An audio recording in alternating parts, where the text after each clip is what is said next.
Welcome to Sideline Sanity. I'm Michele Tafoya. We are sponsored by Legacy Precious Metals. There has never been a better time to invest in precious metals. Go to legacypminvestments.com, legacypminvestments.com. You can hear the dog in the background.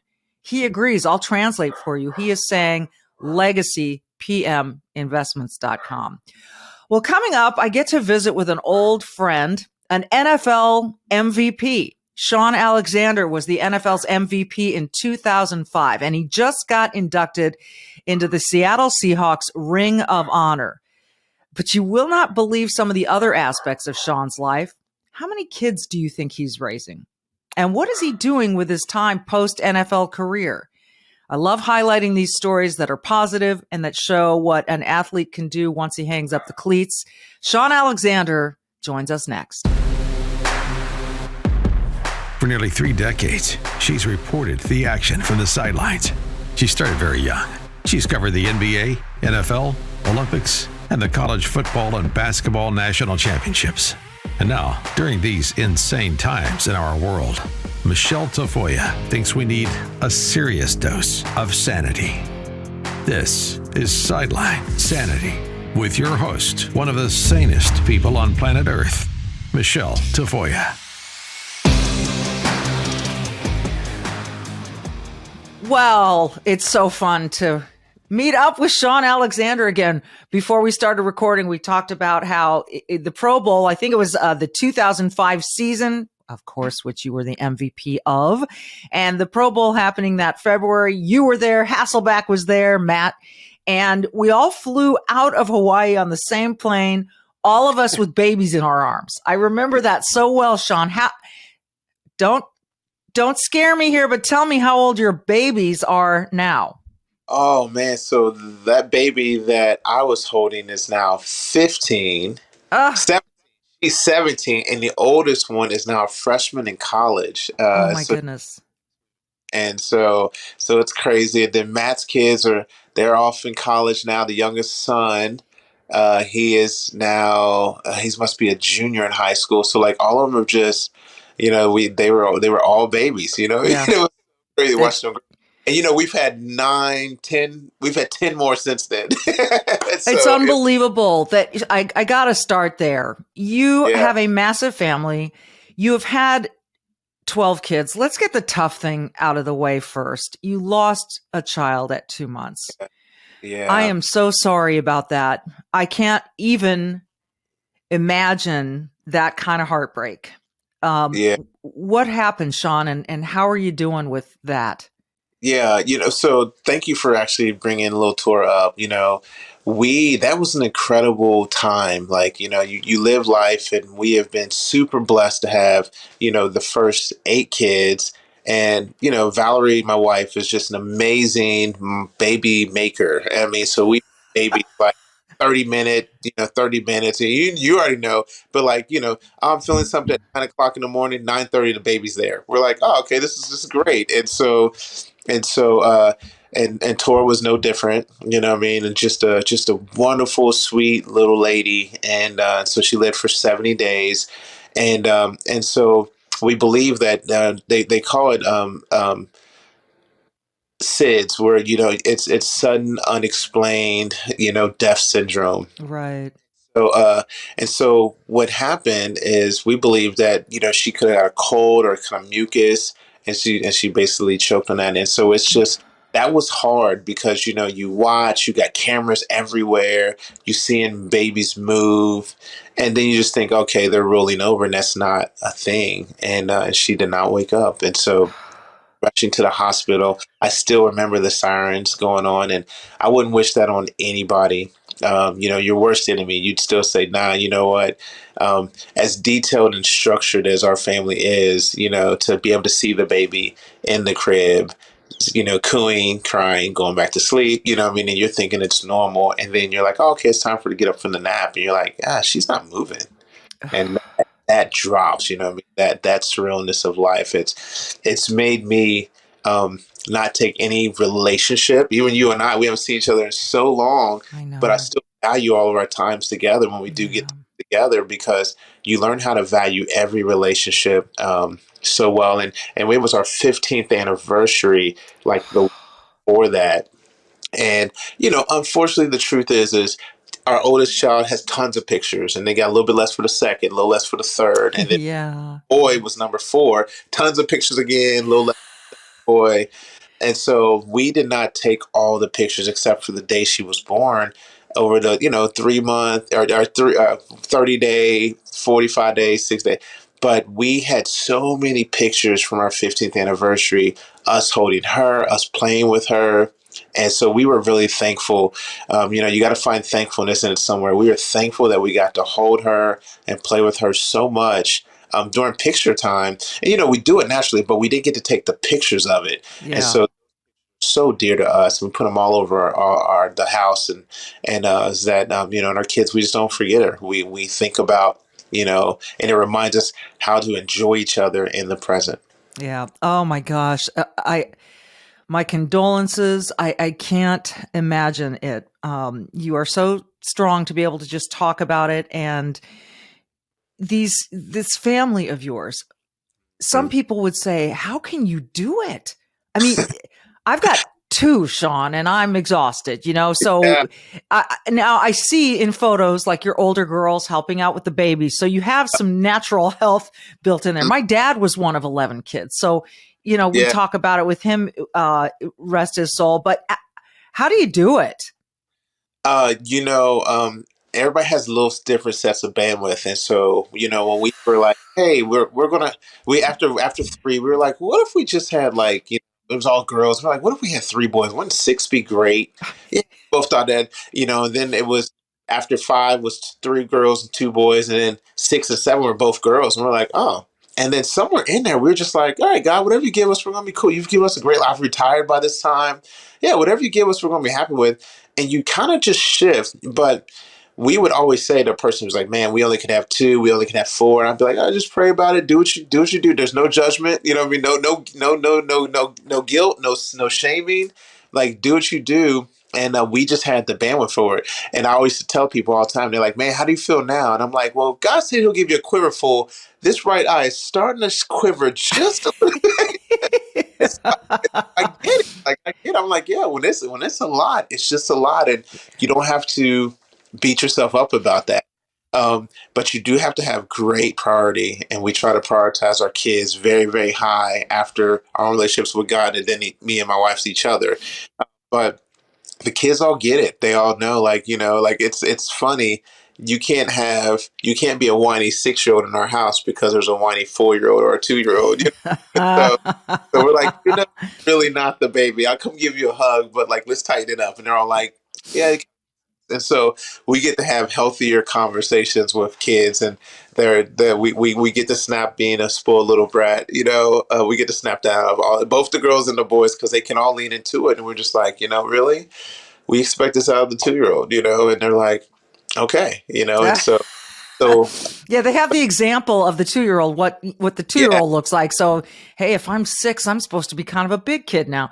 It's that's right. amazing. It's beautiful. It's astonishing. I give you credit. And your wife looks like she's one of My- your she looks like your daughters and your wife look like they're the same age, which really kind of ticks me off, Shaun. yeah. Yes. I get that a lot. Like they'll see my one of the oldest girls, and our oldest is a freshman in college. And they'll see her, and they're like, "Oh, is this your wife?" I'm like, "No, it's my daughter." And then my wife will, I'm like, "Oh, is this your other daughter?" And I'm like, "Really? Like, Oh, that's uh, my wife. what do I look Oh like?" my goodness. But it's really cool because I know that just in the photos I've seen on Twitter and so forth, and your Ring of Honor celebration, which we're going to get to next, it looks like a family that takes care of each other. And how can you not, right? You have to. You got to. One of the things that my wife said, "Hey, we got to do this thing. I read this in a book somewhere. Like, let's do one-on-one dates with all the kids." And so, Oh so yeah. I do. Wait a I minute, that's typically some schedule, Shaun. It is. And so I try to do a one-on-one date with the older 8 kids, so the babies, they don't have to. And so what that looks like is one might be a breakfast where everybody else eating breakfast at the table, but me and this one might go off I gotta do this, and I'll take a lunch break with one of, or a dinner be like hey, we're gonna watch a 30-minute clip of a TV show or whatever, So thank Yeah. God for TV now, and so like so you start looking at the ebbs and flows of it, and you can say, well, man, I can go take this one and go get some ice cream on this day, this one, and they'll all pick out a time slot during the week, and from Monday all the way to Sunday night, and so we know like there's going to be some kind of breakfast, lunch, or dinner, or right after that, 30 minutes to an hour with each kid, and then my wife and I also do a heart to heart, and it was just like a one where it's like, hey, tell us what's going on. You can share anything that's going on. There'll be no judgment here, and so when you start that at a 7-year-old who's like, okay, maybe I might have stole some cookies out of the cookie jar, what? This is the perfect time to say. Don't get any Uh, judgment. That's And so great. But Shaun, here's what's interesting to me. You're one of two kids, right? You just you and your yeah, brother? uh huh, So I'm thinking like there was no necessary, it's not like you were from a huge family, so you decided to have a huge family. You just sort of rolled with it, right? yeah. So my dad, so most people remember that. So my mom and dad were divorced. When I was sixth grade, so about 10 years old. But my dad had 9 kids. It's shocking for 4 different. You know what I mean? And so I didn't get to know everybody, but I was close to my dad. I was the baby boy, so I'm baby number 7, and I was the baby boy. But I was always allowed the freedom to ask my dad questions like, "Who are the other women? Why the other women? Are you close with the other kids? Like, hey, can I be honest, Dad? Sometimes I feel a little funny on the inside because I'm the football superstar and you're closest to me. Could that be because I'm the football superstar?" And he'd be like, well, honestly, you've always had these kind of conversations with me, and so I just felt like that was great, And he tells me stories about his past and not knowing his dad, and so we got to have this really unique bond that really kind of sobered him up to stuff. And everybody used to say like, "You're one of the most confident kids we know to not have your dad in the house." And I'm like, yeah, it's really weird. Getting saved was one thing, and then I had these really unique, awesome conversations with my dad, and still do today. That there was just freedom in the ask, and so because I did that, you know, I having kids, one wife, you know what I mean. I'm like, yeah, Dad, I feel like that wasn't the best woman. He'd be like, yeah, it really wasn't. I'm like, oh, okay, and so. That is unique, Shaun. That's different. Yeah, no, it totally is. Totally is. Like I feel I'm blessed and favored in that way that God just allowed me to ask the right question that like really helped undo some things that I could have easily just went in that same kind of road. You know what I mean? And I wanted a big family. Yeah, it's easy. 7 different women. Let's get it. You know what I mean? And Yeah. some guys have done that, and I look at them with like, man, like I don't have no judgment against you. Like if we dig into your past, it'll probably explain a lot. Yeah. And so part of like what I do with some handful of guys today. We just go dig into it and we say, hey, there's going to be no guilt and shame of what we're going to ask. There's going to be all truth, and like let's go from there. And you see a lot of guys start to get healthy and make better decisions. It's pretty awesome. That is pretty awesome. Before we go to break, finally get into the Seattle Seahawks Ring of Honor. There's some big names up there, man. It's so cool to look at the video of all the names around the stadium there in Seattle and your name added. What did it mean to Yeah. you? It's so cool because, I didn't know anything about Seattle when I got there. Being a Kentucky kid, family's all in Cincinnati, so it was all the Bengals and Houday and Ickey Yeah. Woods and the Shuffle and Boomer Esiason and Kenny Anderson, and then come down to Alabama, and that's just its own kingdom in itself. Yeah. And so to Seattle, I was like, man, I don't even really know where Seattle is. I mean, the state of Washington, but I don't know anything about it except for Steve Largent, and I just thought, that's probably the best, like, white boy receiver. Like back in the day, you have your friends being like, we was in a very mixed community, dominantly white, and from our high school, and you'd have kids be like, I'm gonna be, Jerry Rice, and somebody would be like, I'm gonna be Steve Largent, and I'd be like, so I knew that name. That's the only thing I knew about Seattle, and then of course Mike Holmgren going there from Green Bay, like, Right. okay. Like, yeah. And so I see that, and I see Steve Largent and Jim Zorn, who was the quarterback coach for Hasselback when he was there. And Right. so they're, and I got to learn about Kurt Warner, and I was like, oh, okay, yeah. So Kurt Warner, okay. And I'm watching his game, and then I I got to be mentored by Ricky Waters, and Ricky was talking about some of the great linemen that he played for, and he's like, "Dude, I'm telling you, watch Walter Jones. He's so amazing." And so Ricky helped mold my game, and I had the great Stump Mitchell as a running back coach. He's the running back whisperer, you know what I mean? And Yeah. so you look up, you got Walt up there, Coach Holmgren, Hasselback, Kurt Warner, Steve Largent, Jim Zorn. And I was like, oh, man, this is great. And Cortez Kennedy, who was like another big brother to me, like, he's like defensive player of the year from three technique. Like, who's D lineman that wins that, Yeah. Oh, so he's like the Aaron Donald before anybody knew what that really meant. Like, if you're a great defensive lineman, you had to be a defensive end, and then Tez comes in and just shatters everything. So it was really cool and special to just be mentioned with those guys. It was really cool and special to watch you play that 2005 season, especially your MVP year when you were just a scoring machine. It was unbelievable. It was such a privilege to watch it, and then to fly home from the Pro Bowl with you. All right, we're going to take a quick break. When we come back, I want to talk to you about what you are doing, this mentorship you talk about, this leadership that you are helping to instill in young people. There is such a need for this, as I'm sure you're well aware, Shaun. We're going to get into that right after this.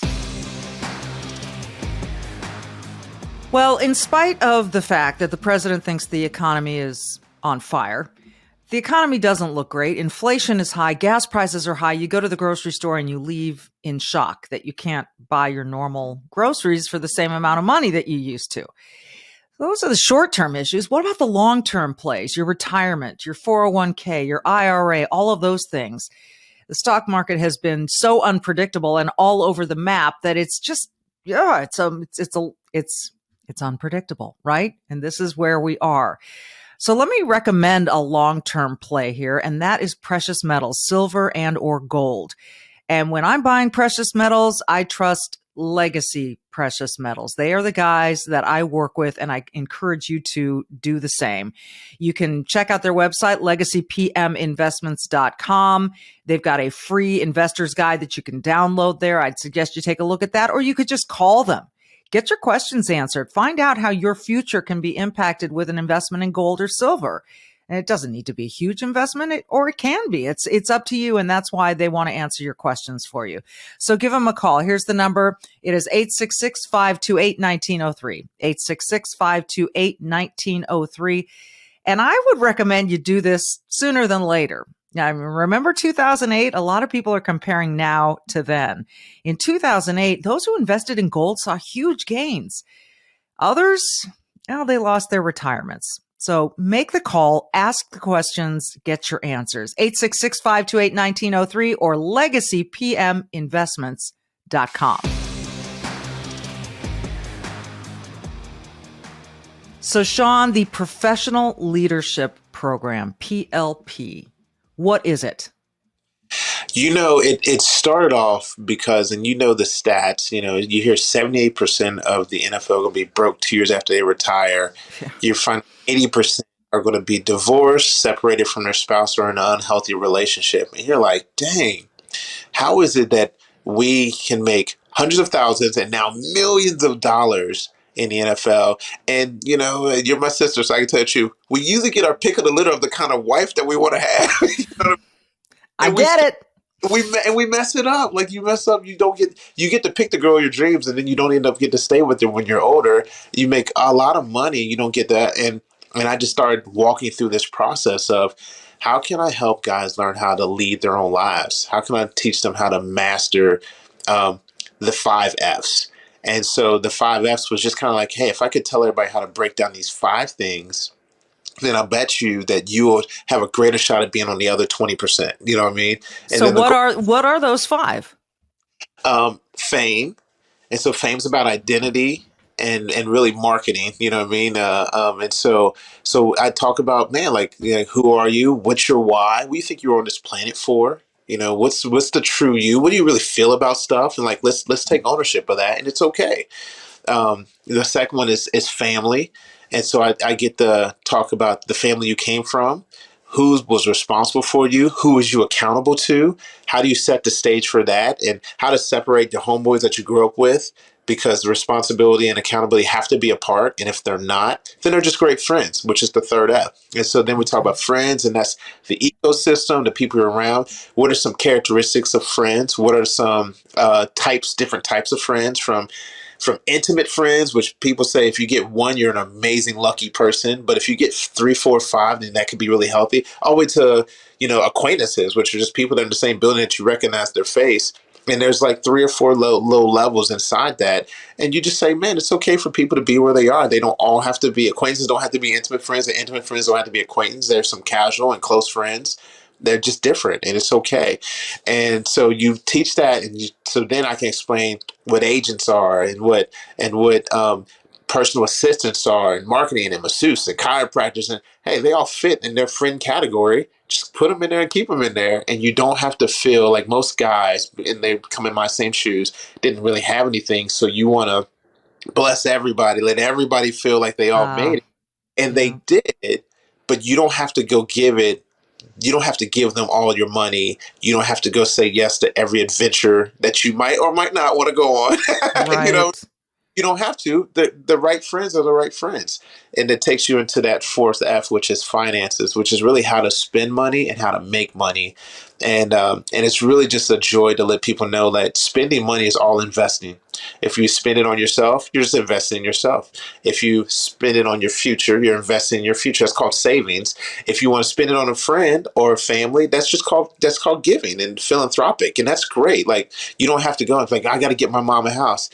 Not if you're not ready to give her the house. You know what I mean? Yeah. That's not what Right. I mean. My boys say I got to give them a hookup. Well, look, we look up, and if you're investing in your friends or the people, your family or people you love, more than you are in yourself or your future, which is the savings, then you're not doing it right. And so we get to walk people out of that, and then teach them how to go make money also, whether it's partnerships to entrepreneurial, or whether it's making it through NIL, or making appearances or whatever, or just a job. You know what I mean? And that's what the Yeah. NFL is. But man, I also get to teach them how to create great partnerships for other things. And so all those are just part of the problem. And then the fifth F is one of my favorites. It's the future. So you got fame, family, friends, finances, and the future. And the future is really like goal setting. What do you want to be when you retire? What do you want to be 5 years, 10 years? Okay, what kind of relationships do you want to, what kind of family do you want to have? What kind of legacy do you want to leave? What do you want to do for your community? And I get to teach what is a social entrepreneur, what is a community influencer, and I get to talk about legacy. And you start to see guys hit the switch that says, hey, if I want to get here at 50, then I probably need to have these relationships at 20, 25, 30. And they all get to say, it's like, no, no, no. Like, just like lifting weights, no one jumps up under the weight rack and just throws up 300. You actually start with just the bar. You're at 45 and you're a Yeah. little kid lifting weights for the first time. You know what I mean? And Exactly. finally get there and you're like, wow, man, you just jumped up there and threw 300 pounds away. It was like, no, nothing's that easy. Yeah. Even in football, they'd be like, oh, Shaun, you were just falling in the end zone. Are you kidding me? You know how hard I had to run and work, and when everybody else was chilling? No, nothing's easy, and neither is a successful future. And so when you start giving everybody the game plan, I don't have to tell them do this and do that. We get to ask the question, what do you really want? And that becomes so freeing to people to show them how to get there. It's an amazing approach. I gotta say, I didn't know what the five F's were going to be, but I really thought one of them was going to be faith, because you are a man of faith. I You am. did you deliberately say, I'm not going to throw that one in there because I don't know, I don't want to impose it on other people? What was your reasoning? I'm just really curious, because I know how deep your faith is. It is. It is. I just think that Jesus did a really good job of taking the woman at the well and said, you want water? Yeah, hey, here's the water, here's the bucket. Now, if you really want the water that never makes you thirst again, that's me. You know what I mean? So I do that. Like, I just believe, like, man, if I get to help somebody, like, let's say if somebody says, I'm never going to follow Jesus, I can still love that person and help them live the best life that they have in this time, and they're 90, 100 years of living. Man, let me help you have the best 100 years of your life, because the end of it is, if the Bible's real, and I believe it is, then you're going to end up in hell. And gosh, I wouldn't want you to have a terrible life and then go to hell. I'd rather you have the greatest life ever. And so for me, I'm more willing to say, hey, if this is going to be your best life, then let me help you get there. And you're going to eventually ask me some questions where, like, well, man, have you ever lost a big business deal? Yep, lost millions of dollars in this. Have you ever had an argument with your wife? Oh, man, yep. Have you ever lost a child? Yep, lost a child. So it doesn't always go good, but at the end of the day, like, I've got a great life and I can be thankful for it now, and I'm going to have a great future and I can be thankful for it then, you know? And so I'd much rather give everybody the opportunity to discover than to make them feel like they're less than or shamed or guilted into making a decision that's not really faith. Real faith is me, myself, I just believe this is going to happen. And I'd rather people go on that journey, and I have the patience and bandwidth again to go on the journey with people when it comes to their faith and help them get the tools to be able to go get there. It's remarkable. It really is. You keep talking about bandwidth, and I'm impressed by how much you have, because clearly when you've got a massive family, you've got, but one of the things I think I learned from a defensive line coach, he reminded me why he cares about his players so much. And he said it's because they have so much more life after football than they're ever going to have in their football totality. And it's true. So these guys that think football is it, that this is it, they're going to have so many years after football during which they need to be mindful of the decisions they made in their past and the plans that they're making for their future. So this is just so smart. I got to ask you, you mentioned earlier that you were saved at one point. What happened? Well, gosh, I always gently tell this story because a lot of people go to church and they are in a church, especially in the Black. We all be going up in the church, at a young age. Um, for me, my family was not religious, but there was a bunch of people that loved Jesus and had relationships with Jesus. So I always thought that a person that had a relationship with Jesus was going to get to go to heaven. And it's true. And so I was not taught that if you go to church all the time, that meant anything except you were going to church. And so my mom would take our family and we'd be about to get all dressed up, you ready to go to church, and somebody would call and say, hey, we're having a picnic at someone else's, at the farm, or at the picnic area at the park in Cincinnati. She's like, okay, kids, change clothes. We're all going to go to the park and go hang out with cousins and so-and-so and so-and-so. And I'd be like, hey, are we not going to go to church? And she'd be like, no, we're going to have church at the park. And so my thought process was never like, I need to go to church. It was have a relationship with the creator of the world, the savior of our souls, and go love on people. And so that's how I was taught. And so it just happened that when I was 10, and so it was young age, when we did go to church, and it was always packed and musical and amazing, I didn't even understand what the pastor was saying. And I always tell people, like, and it's okay. But I remember seeing grown men cry. I remember seeing, sister so-and-so jumping up, thank you, sitting back down and ask the question like, hey, what is going on? And my mom said, everybody is coming into something, coming out of something, or they've just finished it. And they've all realized the answer was Jesus. And at 10 years old, I was just like, I need to know Jesus. And I said my first prayer, I said, God, I don't know much, but I do know what obedience is. So if you tell me what to do, I'll just do it. And so because I had an understanding of loyalty, at the best of a 10-year-old. And so, by far, not even close to perfect. And I would be the kid that'd be very prideful, like, oh man, I'm better than you. You know what I mean? And so I had to always wrestle with that. Not necessarily drinking or drugs or women was going to, but arrogance. I would always have to wrestle with that, and still do today. And be like, man, like look at me, I'm mad. But God would look at all of us and say, well, man, can you lay that down? Can you lay that down to get closer to me? And so I just went on that journey with God, saying, yeah, I'm gonna the best I can just lay stuff down when I see it, because I really do trust that your plan is better than everything else. And when I'd make a mistake and I'd be foolish, I would just say, like, God, hey, I feel like this wasn't right. And he'd be like, yeah, I forgive you. All right, like, what do we want to do? Well, man, like, I'm really tempted to go do this. Okay, that's not going to satisfy. that won't sustain you. And so those two words always jump in my mind. Like, am I really being satisfied by this? Am I really going to be sustained by this? Even the roar of the Ring of Honor and how awesome that is, Yeah. it satisfies me. Like, I'm still going to want more cheers. Like, you know what I mean? Yeah. Going Yeah. so, as soon as I get done, you know, and that when you know that that's not, but then then God can just say, hey, let me tell you, you're fearfully and wonderfully made. You are one of one. You are put on this planet exactly to be you. You ain't got to climb this ladder of greatest, smartest, best, funniest. You ain't got to climb that ladder. Just get off the ladder. Like, just go be you and watch what I do with you.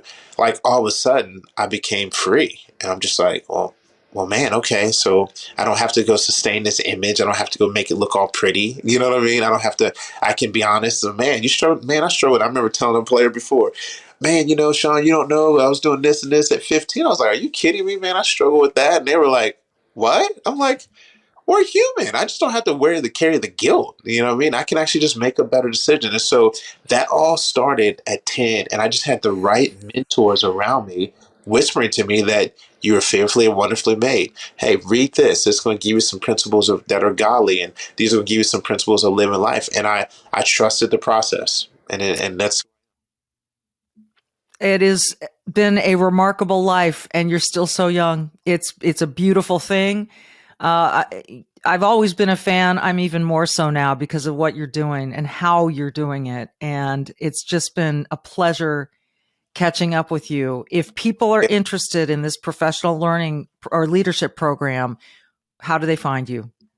Well, the easiest way now is to really get on to the email info@ShaunAlexander.com. And info@ShaunAlexander.com. info@ShaunAlexander.com, and it'll get to my team, and then my team will start walking in, because we're starting to get companies and saying, hey, can you come and speak? And we usually have 5 departments of it. It's a team session, just like a coach. We coach them up on the 5 Fs. We have breakout sessions. There's usually 2 coaches to every 5 to 10 guys. And that's more intimate to that grouping. And then we'll have one-on-ones, which is a coach and them just talking it out. And then we have my favorites that are off-site, an intensive, which that goes into why you live the life you live, some of the childhood wounds, some of the traumatic things in your life, and we have clinicians that come in with that to really retreats. And that's all vision planning, resting, relaxing, enjoying yourself, and setting the stage for your future. All 5 of those things are available through the PLP program. And we've just seen great success. And we keep everything really quiet. No one knows who. They just figure, they assume this guy could be a leader or a C-level guy, to this person being an athlete. And what we always try to do is we try to keep everything quiet and just say, like, yeah, hey, these are all my brothers. We're all teammates. Some of them we're just having great conversations with. Some of them we're diving into some deep issues. But we see success in all of it. And we love going on the journey with everybody. Awesome. I mean, that's just, it's really, really good stuff. And I'm so impressed, and it's so great to see your face and to catch up with you and to congratulate you on the Ring of Honor and your amazing family and all the work that you're doing. What an uplifting conversation, Shaun. I needed that today. Thank you so much for being here.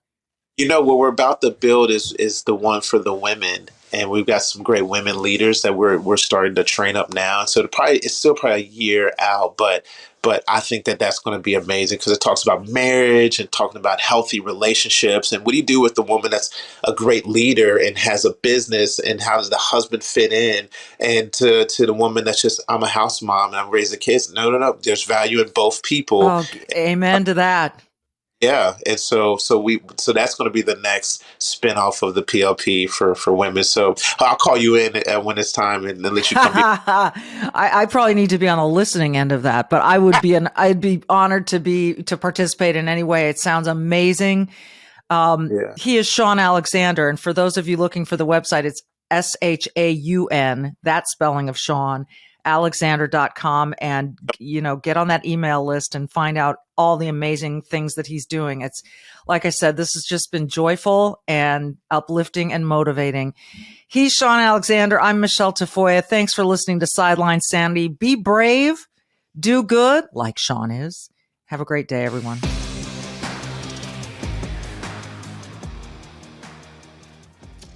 Well, Sideline Sanity, we are very proud to be sponsored by Legacy Precious Metals, and we're joined by Charles Thorngren, the CEO of Legacy Precious Metals. Charles, we are hearing now that this is not transitional inflation. This is not a bump in the road. This inflation is going to be here a while. What does that tell you? That's the scary thing. I think, economies and such like that, they can deal with small jars. We have a unique situation. We had a Fed that waited much too long to react to the situation, calling inflation transitory for a year when everyone knew it wasn't. But more importantly than that, coming out now saying, this is going to be here. This is long term. This is not short term. We're going to have elevated rates for the long term. And why that gets really scary is that means the cost of doing business is going to be elevated for years, which means the cost of goods are going to be elevated for years, which means if companies can't make enough money, they will go out of business. This is why we hear some of your bigger companies are already talking about layoffs. So it's a unique situation. The Fed found themselves in a very bad place, and they reacted way too slow. And this is why we're at where we're at. So if I'm an investor, then why do I want gold and silver in my portfolio? What will that do for me? That's a great question, and that's a question we get a lot. And really, what gold and silver do, they act as the hedge against the dollar weakness. They act as a hedge against the other markets. And we know that the Dow and all of your markets, all your indices are pulling back, right? That's not the issue. It's not what's already happened. It's what's yet to come. And that's where we need to prepare. So depending on who you listen to and the research that you do, there are case studies that are saying expect to see another 20 to 25% pullback in your equities markets based on interest rates and loans, and the bond markets, they're suffering as well. No one's going out to buy bonds knowing that they're going to be an increased return on them in 3 months. It makes no sense. So that leaves you in a position of what to do with your money and how to protect yourself. This is where gold and silver come in. This is why we say this is a long-term play. You buy it, you forget about it, let it do its job. And its job is to go up over time as the dollar gets weaker, as the purchasing power gets less. Gold and silver increase. It protects that purchasing power. And that's the great thing about it. And there's your bottom line and why you need to call Legacy Precious Metals or go download their investor's guide at legacypreciousmetals.com. Charles, it's always good to talk to you because these are nerve-wracking times for people. It's just the fact of the matter is, as we were told by the Fed chair, there's going to be some pain. So if people know that they've got something solid sitting in their investment portfolio, I think they're going to feel a little bit better, right? Absolutely. And we, when we look at the actions that have happened just recently, the Fed has taken a very unique stance, and they've done something very extraordinary. 3/4 of a basis points raises months in a row. That's one of the largest raises you've ever seen in the Fed through the history of the Fed. And it's not just once. One time is shocking. Here we are on the third month now, and we'll probably do another half a basis point next month or later this month, possibly even 3/4 of a point. So when you look at that and you say that number is going to grow to where the Fed interest rates will be about 5%, unheard of. That means the interest rate to you and I, if that's what banks pay to borrow money, we're going to see, credit cards will probably be over 28, 30% again. You're going to see home loans coming in 9, 10, possibly even 11%. And it's a scary time. And this is why we say, okay, know that it's coming. Don't be afraid. You now are aware, so now you can protect yourself. And that's what we help people do. Don't be afraid. Prepare. Just prepare yourself. And like I say every day, I trust Legacy Precious Metals when it comes to investing in gold and silver. So go to legacypminvestments.com, legacypminvestments.com. Charles and his group can answer any and all of your questions. Charles, thank you so much. My pleasure as always.